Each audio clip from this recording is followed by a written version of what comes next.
할렐루야. 네. 잘들 지내셨습니까? 네. 이제 내일이면 생활 방역이 된다고 하는데 속히 마스크를 벗을 수 있는 그런 날이 오길 소원합니다. 오늘도 억지로 오는 것이 아니라 하나님께서 우리를 부르신 줄로 믿습니다. 딱딱한 의자가 아니라 따스한 품으로 하시고 함께 은혜 받는 그런 시간 되시기 바랍니다. 어떤 중년 남자가 자동차를 타고 가다가 그만 타이어가 펑크가 났답니다. 근데 그 장소가 마침 정신병원 앞에서 펑크가 났던데요. 그래서 보조 타이어로 이렇게 갈아 끼다가 그만 좀 서툴다 보니까 그 뺐던 볼트가 우르르 쏟아져가지고 모두가 다 하수 구멍으로 빠뜨렸답니다. 이 사람은 속수무책으로 이제 어찌할까 몰라서 굉장히 좀 당하고 있었는데 그때 마침 정신병원 담장 안으로 그 환자 한 분이 이광경을 물렁하게 쳐다보고 있더래요. 그러더니 그 환자가 이렇게 말을 하답니다. 여보세요 하면서 그렇게 서 있지만 말고 나머지 세 바퀴에서 볼트 한 10만 빼가지고 펑크난 바퀴에다가 임시를 끼고 그리고 카센터를 가시면 되지 않겠습니까? 하고 얘기하더라는 거죠. 그래서 이분은 정말 그런 방법이 있었구나, 이렇게 참 좋은 아이디어다 해서 아유 고맙습니다 하고 인사를 깍두짝 했답니다. 그래서 가만히 생각하니까 아니 저런 사람이 정신병원 가 있나 이 생각이 들어요. 그래서 아니 근데 왜 당신 같은 분이 정신병원에 있습니까? 라고 물었답니다. 그랬더니 그 환자가 하는 말이 나는 미쳤기 때문에 여기 온 것이지 너처럼 그렇게 모자라서 놈이 아니야. 간혹 가다 보면 믿지 않는 사람들이 우리 예수 믿는 사람들 볼 때 미친 사람처럼 보일 때가 있습니다. 그러나 우리의 상황 보면 그렇죠? 슬픈 일을 당했는데도 당당하기도 하고 또 화가 나는 일이 생기는데도 불구하고 화를 내기커녕 오히려 웃는 이런 모습이 있습니다. 믿음이 없으면 이런 일을 도저히 이해하지 못하죠. 하지만 문제가 생겼을 때 정작 잘 풀어나가는 사람은 믿는 사람입니다. 그래서 그 문제는 내가 푸는 것이 아니라 바로 주님께서 풀어주시기 때문에 그 문제가 해결될 줄로 믿습니다. 오늘도 말씀을 통해서 삶의 문제를 좀 믿음으로 잘 극복해 나갈 수 있는 복된 성도들 되시기를 주님의 이름으로 간절히 축복합니다. 자, 옛날 영화 가운데 2006년도에 만든 영화인데 싸움의 기술이라고 하는 영화가 있습니다. 혹시 보신 분 있을지 모르겠어요. 학교 폭력에 시달리는 한 아이가 싸움을 정말 잘하는 전설적인 인물에게 그 기술을 배워가지고 결국은 자기를 괴롭히는 그 아이들을 다 혼내주고 물리친다라는 그런 내용입니다. 다소 내용이 폭력적이라서 추천하고 싶지 않지만 거기에 나오는 대사 가운데 유명한 대사가 하나 있어요. 귀가 쏙 박히는 대사인데 아마 많이 플레이를 했기 때문에 알 것입니다. 이 싸움의 고수에게 되던 불량부에게 이 고수가 하는 말이 있습니다. 뭐냐면 너 그러다가 뭐죠? 보셨어요? 너 그러다가 피똥 싼다. 그래서 선전을 굉장히 많이 나온 걸 볼 수가 있습니다. 이 말처럼 이 대드는 모든 불량부들에게 모두 한 줄 내주고 그래서 이제 평안을 찾는 이런 모습이 있습니다. 싸움이라는 것 1대1 싸움은 그나마 해볼만 하죠. 상대방하고 붙어볼만 하지만 다수의 상대가 한꺼번에 쳐들어오게 되면 굉장히 불안하고 두려움이 몰려옵니다. 오늘 말씀은 그런 말씀입니다. 하나님께서 모세에게 대드는 사람들을 어떻게 상대해야 될까? 싸움의 기술을 보여주는 그런 장면이 있습니다. 자, 본문의 내용을 보면 이스라엘 백성들은 하나님 명령대로 이제 신광야를 떠나서 르비딤이라고 하는 또 광야에서 장막을 치게 됩니다. 그런데 그 르비딤 역시 물을 얻지 못하게 되었고 백성들은 또다시 모세를 원망하게 됩니다. 자, 그런데 이번에 원망은 다른 때와 좀 사뭇 다른 느낌이 있습니다. 하나님을 의심하면서 하나님을 시험하면서 모세와 다툼이 일어났어요. 자, 모세는 백성들이 흥분해서 대들고 있는 그 모습 가운데 하나님께 불을 듣게 되었고 결국 하나님께서 호렙산에서 반석을 치게 하시고 물을 내주신다는 그런 내용입니다. 자, 모세가 이스라엘 다툼과 불신앙 이 태도를 내가지고 이 장소를 마사 또는 무리바다라고 이름을 지었다고 하는 그런 내용입니다. 자, 사람은 보면 사회적 동물이라고 그러죠. 사회 속에서 함께 많은 사람들이 어울리며 살아갑니다. 그런데 그 사회 속에서 마음이 맞는 사람만 있는 것은 아니죠. 서로 생각이 다르기도 하고 또 추구하는 것이 다르다 보니까 때로는 서로 다투기도 합니다. 특별히 생존에 관련된 문제를 접하게 되면 심하게 다투기도 하죠. 때로는 같은 생각을 가진 사람들이 다른 생각을 가진 한 사람에게 몰려가서 대드는 이런 일들이 종종 있습니다. 작년 초에 우리가 처음으로 이 코로나19를 접하게 되면서 급속도로 확산이 됐습니다. 가장 필요한 것이 그 당시에 뭐였습니까? 마스크였죠. 자, 작년 초에 마스크가 얼마나 부족했는지 품귀 현상이 나가지고 아주 마스크를 사려고 무던 애를 썼던 그런 기억이 있습니다. 정부에서 이 마스크를 공반하면서 일주일에 개인당 2장만 구입해라라고 해서 굉장히 좀 혼란스러운 적이 있었죠. 모든 국민들이 이 생존에 관련된 이 상황 속에서 마스크 때문에 함께 힘을 모아가지고 정부를 막 싸다 비난하고 다투고 질병관리청장 나라하면서 막 폭동이 일어날 뻔했던 그런 적도 있습니다. 서로 신뢰하지 못하면 갈등과 더불어서 싸움이 벌어지게 되죠. 예나 지금이나 똑같습니다. 오늘 말씀의 출애굽기는요, 지금부터 약 3,300년 전의 이야기입니다. 그러니까 기원전 13세기 전 얘기니까 아주 오래된 얘기죠. 환경적으로 보면 지금보다도 훨씬 더 락했던 그런 시대입니다. 자, 광야에서 살았던 이 백성들, 물 문제라고 하는 것은 심각한 생존과 관련된 것입니다. 그래서 광야는요, 먹을 것도 부족하지만 늘 그들에게 있어서 부족한 것이 바로 물이었습니다. 당시 광야에 사는 유목민들은 한 곳에 정착하지 못했어요. 왜냐하면 물이 없다 보니까 그 물을 찾아가지고 계속적으로 옮겨다니면서 물을 구해야 했습니다. 우연히 샘물을 발견하기도 하고 또 조상 대대로 잘 알려진 그런 샘물을 찾아다녔습니다. 이로 인해서 부족들이 물을 찾기 위해 가지고 물을 차지하기 위해서 서로 전쟁을 벌이기도 하고 싸움을 부르는 이런 일도 많이 있었습니다. 자, 이스라엘 백성들은 매일매일 필요한 양식은 얻었죠. 하나님께서 그들에게 만나를 주셨습니다. 매일 아침마다 먹을 수 있는 양식을 주셨고 또 고기까지 먹었어요. 그런데 물은 그렇지 못했습니다. 물은 매일같이 공급받지 못했다는 거죠. 마실 물이 없기 때문에 백성들이 원망하는 것 어쩌면 당연한 거 아니겠습니까? 자, 그런데 이번에는 원망 정도가 달라요. 그동안은 원망했었고 불평했다는 말만 했는데 오늘 말씀 보면 모세에게 대들었습니다. 모세가 다투었습니다. 자, 모세는 얼마나 많이 놀랐을까요? 그리고 마음속에 두려움이 몰려왔겠죠. 자, 대규모 군중 아닙니까? 무려 200만이 넘는 군중이 단합해서 눈을 부라리며 이 모세에게 대듭니다. 자, 이 백성이 말 한마디만 하고 불평과 원망만 했어도 가슴이 떨리는데 이렇게 가득하게 지금 대들게 되니까 아무리 힘있는 지도자 모세라 할지라도 마치 돌에 맞아 죽을 것 같은 이런 공포감이 그에게 몰려왔다는 것입니다. 자, 이스라엘 백성들 행동을 보면 어찌 보면 그래 광야니까 물이 부족하니까 생존 욕구에 기반해서 그렇게 할 수도 있어 라고 보지만 내용을 자세하게 보면 이 사람들은요 자신들의 욕심, 자신들만 살려고 하는 지극히 이기적인 마음이 있는 걸 보게 됩니다. 사실 이 백성들이 물이 전혀 없어서 죽을 지경에 이른 것은 아닙니다. 광야로 나와보니까 막상 물이 부족한 거예요. 막상 물이 부족하다 보니까 자신들이 어떻게 살지? 내 자식들은 어떻게 먹이지? 심지어 자신들이 기르고 있는 가축까지도 집집에서까지도 어떻게 하지? 하면서 걱정이 되다 보니까 물을 챙기려고 하는 그들의 이기적인 마음이 있습니다. 인간의 욕심은 끝이 없습니다. 생존에 필요한 것이 조금만 부족해도 아우성칩니다.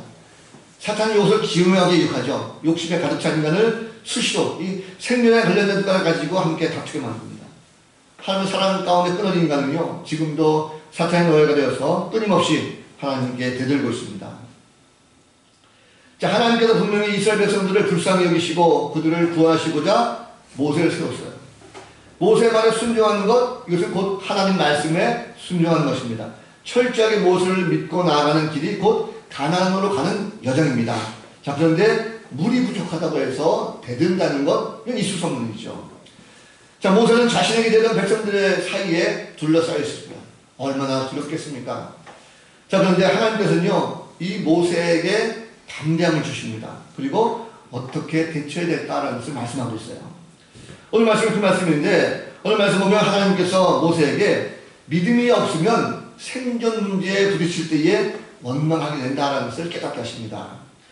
자, 이스라엘 백성들 말씀드린 대로 다시 이제 광야길 나왔습니다. 그런데 이들이 가는 길, 가만히 보십시오. 이들이 가는 길은 지금 어떤 길입니까? 여호와의 명령대로 가는 길이었습니다. 다시 말하면 하나님의 인도하심에 따라서 그들의 여정이 계속 되어지고 있다는 것을 말씀하고 있습니다. 다시 말하면 인간의 생각, 이 백성들이 자기들 편한 대로 유익을 따라가는 길이 아니라 하나님께서 말씀하시고 명령하신 그 길, 하나님께서 가라가신 그 길로 갔음에도 불구하고 이런 일이 생겼어요. 자, 모세는 수시로 하나님 말씀을 백성들에게 전달했습니다. 어디로 가야 되는지, 어디서 쉬어야 되는지 항상 하나님 말씀을 전했어요. 이 백성들은 모세의 지도력에 따라서 그 길로만 움직였습니다. 그런데 이상하죠? 하나님의 명령대로 말씀대로 움직이면 좋은 곳으로 가야 되잖아요. 이 백성들을 좋은 길로 인하여 만든 거 아니겠습니까? 그런데 가나 보니까 자꾸 광야로만 가요. 4만 킬로만 갑니다. 점점 목이 마른 거예요. 일어나면 광야 한번 보내서 목말라 죽을 것 같습니다. 순간적으로 불평이 여기저기서 튀어나오기 시작합니다. 시간이 점점 가면 갈수록 더 많은 백성들이 함께 물을 주면서 불평 소리가 나오기 시작합니다. 야, 정말 우리가 이렇게 길 가는 거 맞아? 이 길이 제 길 맞아? 괜히 엉뚱한 곳으로 가서 우리 물도 못 마시고 목말라 죽는 거 아니야? 이런 불평불만들이 생기기 시작합니다. 그러면서 서서히 모세를 의심하게 되는 거죠. 모세를 의심하는 것은 하나님을 의심하는 것입니다. 야, 모세가 우리를 이렇게 인도하고 있는데 정말 하나님이 계시는 거 맞아? 하나님 우리를 인도하는 거 맞아? 하면서 의심이 들면서 어쩌면 우리를 강요로 내몰고 하나님 우리를 버리지도 몰라 하면서 하나님을 시험하게 됐다는 것입니다. 급기야 모세에게 대들기 시작하는 거죠. 이 하나님 모세에게 이렇게 생존의 문제가 생기게 되면 하나님을 원망하고 싸우고 덤비던 이 백성들 보면서 모세야 보아라, 봐라. 인간이라는 것은 얼마나 이기적인 존재인가라는 것을 다시 한번 깨닫게 하십니다. 오늘날 우리도 광야 같은 세상을 살고 있습니다. 이 척박한 세상 속에서 과연 우리는 하나님을 얼마나 신뢰하고 살아가고 있습니까? 우리는 매 순간 하나님 인도하심을 믿고 있습니다. 우리가 예수 믿고 난 구원받았어. 그렇기 때문에 나는 어느 곳에 가든지 무엇을 하든지 항상 주님이 나를 인도하고 있어 라고 늘 말하고 있어요. 우리는 그래서 또 신앙생활하면서 그 말씀도 살려고 굉장히 노력하고 있죠. 당연히 잘 될 줄 알고 있습니다. 그런데 막상 그렇지 않아요. 막상 생존에 관련된 문제를 접하고 나면 마음이 달라집니다. 열심히 출석하고 봉사하고 물질도 드리고 헌신하고 열심히 다 했어요. 그럼 잘 돼야 되는데 오히려 엉뚱한 길로 가게 되는 경우가 있다는 거죠. 갑작스러운 회사의 구조조정 때문에 일자리가 없어집니다. 먹고 살 길이 막연해지는 거죠. 가족의 생계를 책임져야 되는데 뭘 먹고 살아야 될지 막막합니다. 생존에 관련된 문제입니다. 열심히 기도하면서 대학 입시 수능시험 열심히 잘했어요. 근데 평소보다도 더 좋지 않은 결과가 나왔습니다. 학생들은 어떻습니까? 내가 기도하는 것도 아니고 열심히 주일 성사하면서 열심히 공부했는데 왜 이런 결과가 나왔어? 원망과 불평에 가득 차 있죠. 믿음이라는 것은 문제 부딪힐 때 판단을 납니다. 연약한 믿음은 생존을 넘나드는 고난 가운데 쉽게 무너집니다. 성숙한 신앙의 성도는요, 하나님을 믿되 철저히 신뢰하면서 그분 말씀 가운데 순종해야 될 것입니다. 어떠한 상황이 날지라도 반드시 그래 하나님은 합력하여 선을 이루시는이라는 것을 알고 묵묵히 하나님의 역사를 기다릴 줄 아는 신앙, 이 모르는 믿음이 있었다는 것입니다.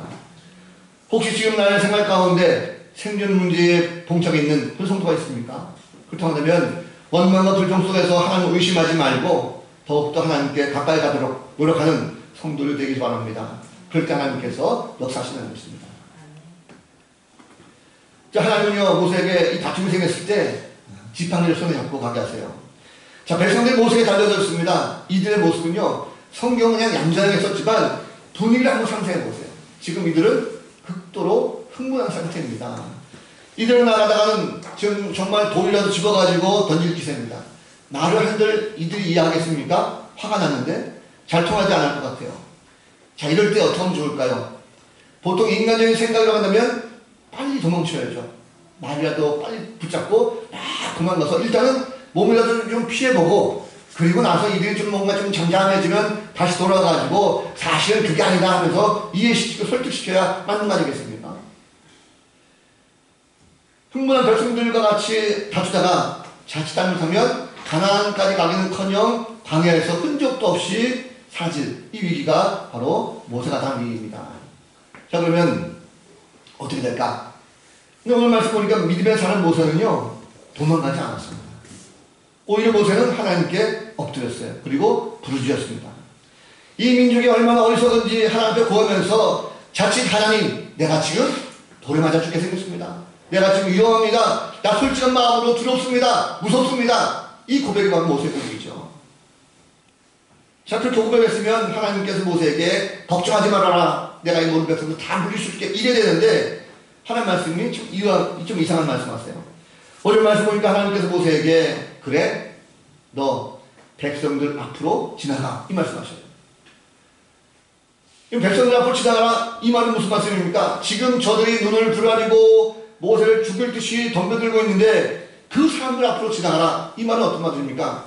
잘잘못해서 누구 하나라도 그 중에 화가 정말 나는 사람이 돌을 하나 던진다면 사람들이라는 것은 부하를 당합니다. 그렇기 때문에 군중 심리에 의해가지고 한 명이 던진다면 누구라도 할 것 없이 다 돌을 집어가지고 모세를 죽이려고 던졌을 거예요.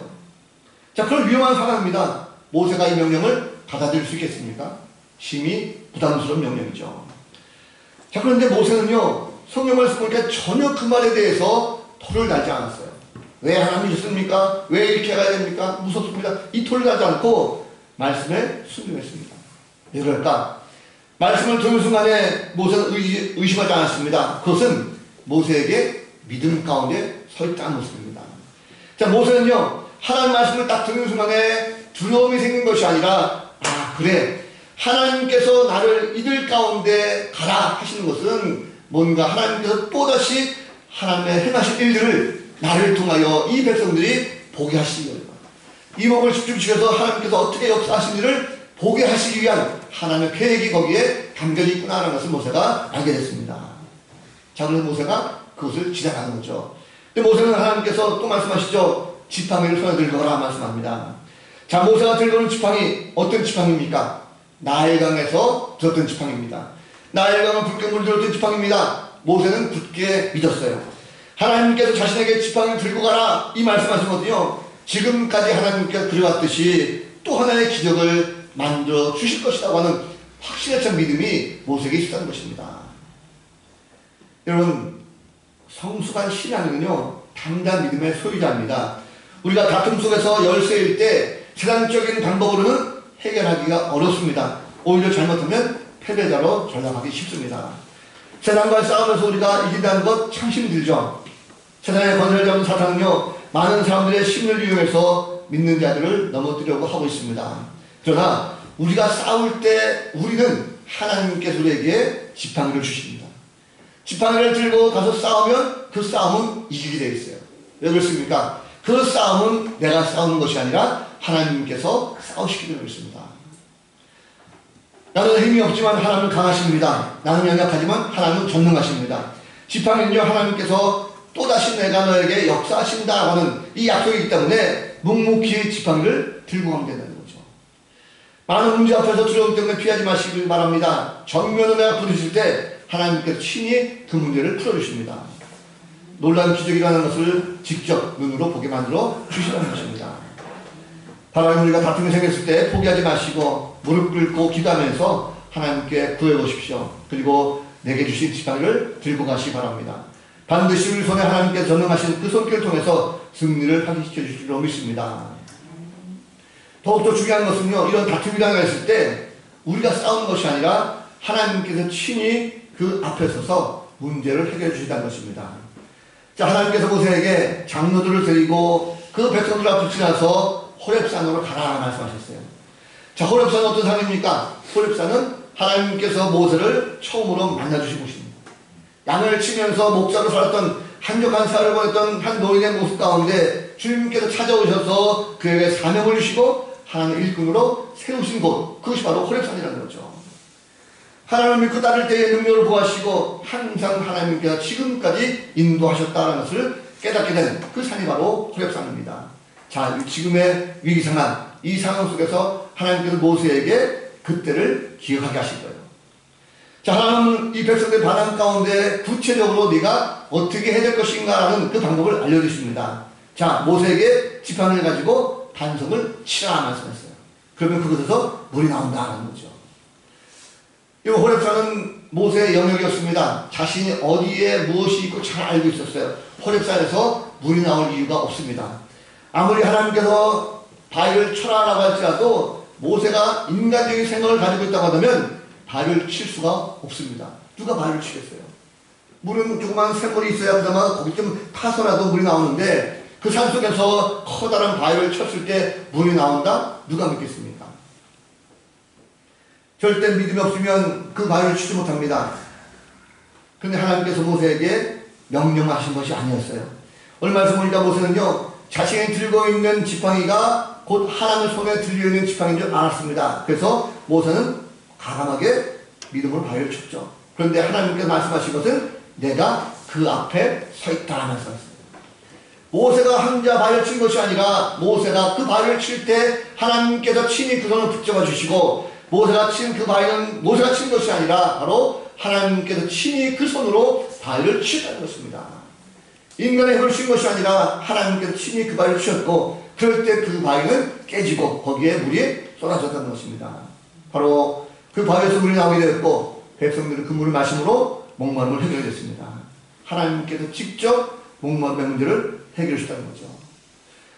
여러분, 다툼이 일어날 때 하나님을 믿고 나가는 사람들, 말씀을 나가는 자는요, 반드시 우리의 생각이 아니라 하나님의 방법들을 하나님께서 직접 해결해 주시고 그 방법까지도 알려주십니다. 눈앞에 캄캄하고 아무것도 알 수 없어요. 그런데 하나님을 붙들고 나가는 사람은요, 반드시 하나님께서 역사하심을 보게 될 줄로 믿습니다.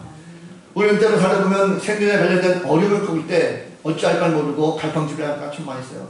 그럴 때 진정한 믿음의 소유자는요, 그 가운데 믿음을 통해서 힘을 발휘하게 됩니다. 서남 목자교회 유기성 목사님이 시부하신 교회인데, 그분이 쓴 책 가운데 예수님의 사람이라는 책이 있어요. 그 교회 권사님이 이야기를 제가 봤습니다. 이 권사님이 교회에서 전도도 열심히 하고 봉사도 열심히 하고 아주 충성된 그런 일꾼으로 교회에서 일하게 되는데, 남편이 IMF 때 실직을 했답니다. 사업이 망하니 실직을 하게 됐어요. 자, 그런데 교회에 큰 딸이 대학교 4학년에 올라가게 됐습니다. 3학년에서 4학년 올라가게 되는데 살림이 어렵죠. 뿐만 아니라 둘째 아들이 대학에 입학하게 됐습니다. 대학에 입학하게 되는데 형편이 너무 어렵다 보니까 등록금을 날아간다고 말했는데 겨우 200만 원밖에 날아가지 못했다고 그래요. 자, 둘 다 대학에 다 보낼 수가 없어가지고 어떡할까 고민하다가 큰 딸을 이제 1년 휴학하도록 이렇게 얘기하고 양해를 구하고 휴학시키기로 했습니다. 자, 그러던 어느 날 문득 세 가족으로부터, 그 교회 세 가족으로부터 하루 앞당겨가지고 교회에서 1:1 양육을 받고 싶다라고 연락을 받았답니다. 그래서 이 권사님이, 자, 세 가족이 오늘 양육을 받고 싶다고 하면 당연히 가야지 하고 급하게 서둘러서 옷을 입고 백을 들고 교회로 왔어요. 자, 예배당에 들어오는데 갑자기 뭔가 허전하더라는 거죠. 핸드백을 보니까 핸드백이 쫙 갈라져 있더래요. 등록금 200만 원을 버스에서 소매치기 당했습니다. 자, 순간 어땠을까요? 다리에 힘이 빠지고 양육이고 전도금 오고 다 그만두고 집에 가서 이불 뒤집어 쓰고 펑펑 울고 싶었다는 거죠. 남편은 도대체 어떻게 생각할까? 애들은 도대체 어떻게 생각할까? 이 칠치지도 못한 엄마를 얼마나 원망할까 하는 그런 아픔이 있었습니다.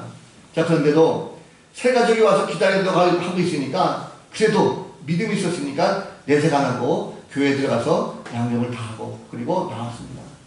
자, 집으로 오려고 하는데 마침 또 그 교회의 신방 전사님이 반갑게 권사님하고 붙들더라는 거예요. 그럼 하는 말이, 지금 내가 전도를 가야 될 집이 있는데 권사님 같이 갔으면 좋겠어요 라고 부탁하더라는 거죠. 자, 그러자 이 권사님이 이 전사님께 자기의 핸드백을 보여줬답니다. 내가 지금 이런 상황입니다. 이런 상황 속에서 애들 등록금이 다 손을 시작했는데 오늘은 그냥 집에 들어가고 싶어요. 이 정도면 됐잖아요 하고 집에 들어가고 싶었답니다. 그리고 돌아섰대요. 그런데 이 전사님이 옷깃을 붙잡더라는 거죠. 그래도 전사님 같이 가면 안 될까요? 라고 부탁하더라는 거예요. 자, 만약에 여러분들이 이런 일이 벌어졌으면 어떡할까요?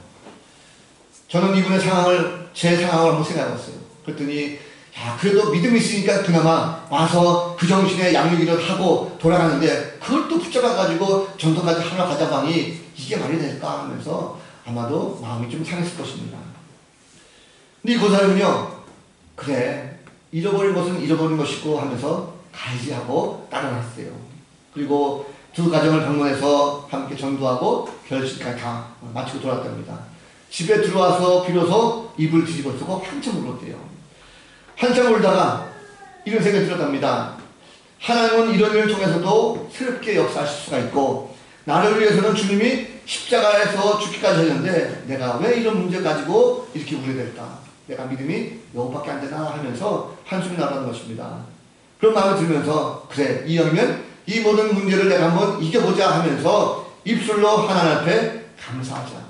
내가 왜 감사하는지 모르지만 어쨌든 믿음을 가지고 내가 감사하자면서 하나님 앞에 감사 찬양했다는 것입니다.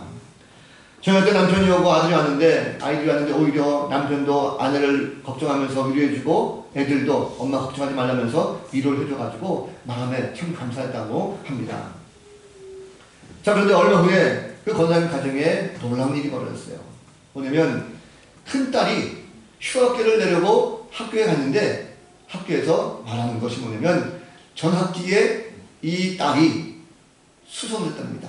1등을 했기 때문에 이번 학기는 휴학을 안 하고 그냥 전금액 장학금으로 학교에서 줍니다라고 났다는 거예요. 뿐만 아니라 둘째 아들이 서울대학에 원서를 넣고 지방의 의대에다가 원서를 냈었는데 지방 의대에서 연락했답니다. 그 과에 수석으로 입학하게 돼가지고 6년 장학금을 받게 됐다라고 하는 그 얘기가 들렸다는 것입니다. 이 권사님이 하나님은 내가 문제에 있었을 때 넘어지지 않고 믿음 가운데 붙잡고 있었듯이 이렇게 또 역사하시는구나라고 하는 그 감정이 그 책에 있는 걸 볼 수가 있었습니다. 여러분, 부탁하면 우리도 믿음으로 굳게 서시기 바랍니다. 문제 앞에서 낙심하지 말고 하나님의 역사심을 믿고 소망을 품길 바랍니다. 하나님은 우리 앞에서 멀리 계신 것이 아니라 앞에 서 계시고 친히 문제를 해결해 주시는 분이라는 것을 꼭 믿으시기 바랍니다. 그리고 하나님 전능하신 분이십니다. 택한 백성들을 목적지까지 인도하신 분이십니다. 자, 하나님께서 이스라엘 백성들이 철저하게 하나님을 믿고 따라오기를 바라셨어요. 그동안에 얼마나 많은 기적과 표적을 이 백성들에게 보이셨습니까? 하나님께서 왜 이들에게 이렇게 광야로 또 인도하셨습니까? 자, 지난 세월을 보면 400년 넘는 시간을 애국에서 노예로 고생할 때에 하나님께서 그들의 부르짖음을 들으시고 그들을 구원하시고자 계획을 세우셨어요. 모세를 부르시고 바로왕 앞에서 10가지 재앙 보이시면서 구원하시고 약속의 땅으로 한 걸음 한 걸음 민족의 대이동을 실현하신 분이십니다. 홍해를 앞에 두고 출애굽하던 모든 애국의 병사들 다 수상시켰죠. 이스라엘 백성들은 친히 바른 땅으로 건너가게 하셨습니다. 마라에서 승물을 만났을 때 담을 바꿔주시고 엘림에서 편안하게 쉬게 하셨어요. 뿐만 아니죠. 매일 먹어야 되는 양식 때문에 공무자 백성들을 일용할 양식 만날 주셨습니다. 고기가 먹고 싶다고 했을 때에 매일 또 고기가 먹고 싶은 그 마음 가운데 메추라기까지 보내셔서 그들을 먹이셨어요. 매 순간순간이 하나님께 도우신 기적과 같은 일들이 있었다는 것입니다. 그들이 이것을 경험했다는 거죠. 자, 이런 정도면 하나님을 철저하게 믿고 어떤 경로라도 순종하면서 믿음 가운데 나가는 것, 이것이 맞지 않겠습니까? 그런데 여전히 인간들은요, 불신하니까 참 어이가 없다는 거죠. 하나님은요, 인간이 생존 문제 앞에서 얼마나 악하게 행동하는지를 모세에게 잘 알려주고 있습니다. 물이 모자란 환경 속에서 할 수 있는 것, 원망이 아니라 주님을 향한 믿음을 굳게 세우는 것, 이것을 하나님께서 원하고 계시다는 거죠. 아직도 이 백성들은 그런 믿음 가운데 서지 못했다는 것입니다. 구원을 인도하시는 하나님 능력을 철저하게 믿고 말씀대로 순종하는 것, 이것이 바로 하나님께서 모세에게 가르치는 것입니다. 하나님은 인간을 창조하시고 지극히 사랑하시지만 인간은 하나님을 믿지 못하고 오히려 대들었어요.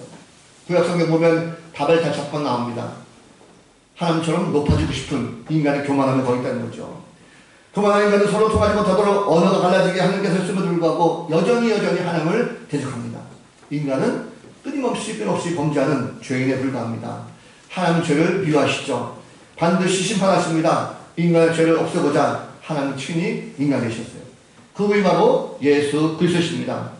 주님은 이 땅에 오시는데 평화의 왕으로 오셨어요. 세상은 여전히 이기주의와 평면 때문에 서로 다투고 싸우고 있습니다. 이러한 인간들을 화해시키고자 우리가 똑같은 모습으로 오셨어요. 그리고 우리의 모든 죄가 다 담당하셨습니다. 그분은 죄가 없으셨어요. 히브리서 4장 15절 말씀 보면 우리에게 있는 대제사장은 우리의 약함을 동정하지 못할 이가 아니라 모든 일에 우리가 똑같이 시험을 받으시는데 죄는 없느니라 말씀하고 있습니다. 예수님은 십자가 지시고 골고다 언덕에 올라가셨습니다. 이제는 그 십자가 사건을 통해서 하나님을 시험했던 인간들에 대해서 하나님의 심판 대신 하나님과 화해하는 도구로 만들어주셨어요. 예수님은 십자가 제물 되심으로 말미암아 하나님과 인간을 화목하게 하신 바로 중보자 되십니다. 뿐만 아니라 사람과 사람 사이에 평화 주셨어요. 서로 대립하고 갈등하던 사이가 이제 예수 그리스도를 고백할 말미암아 한 마음으로 사랑을 나누게 되었고 진정한 평화를 이루게 하신 것입니다. 믿음은 다툼을 사라지게 합니다. 확실한 믿음은 하나님에 대한 의심이 사라지게 합니다. 의심 속에 사는 사람은요 인생의 문제가 크게 느낄 수밖에 없습니다. 그러다 보니까 항상 생존 문제에 결부되면 불안하고 초조해졌다는 거죠. 믿음이 없으면 세상 가운데 먹을 것, 입을 것, 잠잘 것에 대한 생존의 시각으로 세상을 바라보게 됩니다. 그러나 우리는 믿음을 가지고 있습니다. 그렇기 때문에 우리는 믿음의 주를 바라봐야 줄로 믿습니다. 히브리서 12장 2절 말씀 보면 믿음의 주여 또 오늘 하신 예수를 바라보자. 그는 그 앞에 있는 기쁨을 위하여 십자가를 참으사 부끄러움을 개의치 아니하시더니 하나님 보좌우편에 앉으셨느니라 말씀합니다. 우리는 이제 믿음의 모든 가정 속에서 생존 문제를 바라보는 것이 아니라 이 생존을 주관하시는 바로 주님의 역사를 바라볼 수 있는 성도가 되실 줄로 믿습니다. 자, 모세는 군중의 위협적인 모습 가운데 됐다 할지라도 결코 그들 가운데 굴복하지 않았습니다. 오히려 하나님의 지팡이를 더욱더 굳게 잡았다는 거죠. 또 한 번 그를 통해서 하나님은 기적을 베푸셨습니다. 단속을 쳤을 때 물이 나오게 됐고 모든 백성들이 물을 마실 수가 있었습니다. 백성들이 더욱더 신뢰하는 지도자로 세움받는 것을 볼 수 있습니다. 하나님을 철저하게 믿을 때에 다툼보다는 사랑을 포용하십니다. 그래서 오늘 삶 가운데 생존해가는 문제를 가지고 고민하고 있는 것이 있습니까? 그렇다면 낙심하지 말고 하나님 앞으로 더욱더 힘차게 나아가시기 바랍니다. 두려움을 벗고 나아가는 자는 반드시 싸움에서 승리하게 만들어줄 줄로 믿습니다. 사랑하는 성도 여러분, 말씀을 정리합니다. 오늘 마지막 10월의 마지막 날입니다. 우리는 지금까지 잘 달려왔어요. 내일부터는 이제 코로나가 일상 방역으로 들어간다고 합니다. 코로나 문제는 생리적 하는 문제이죠. 우리는 보이는 상황 속에서 원망하지 말고 낙심하지 말고 하나님 손을 꼭 붙들고 나가는 성도가 되야 될 것입니다.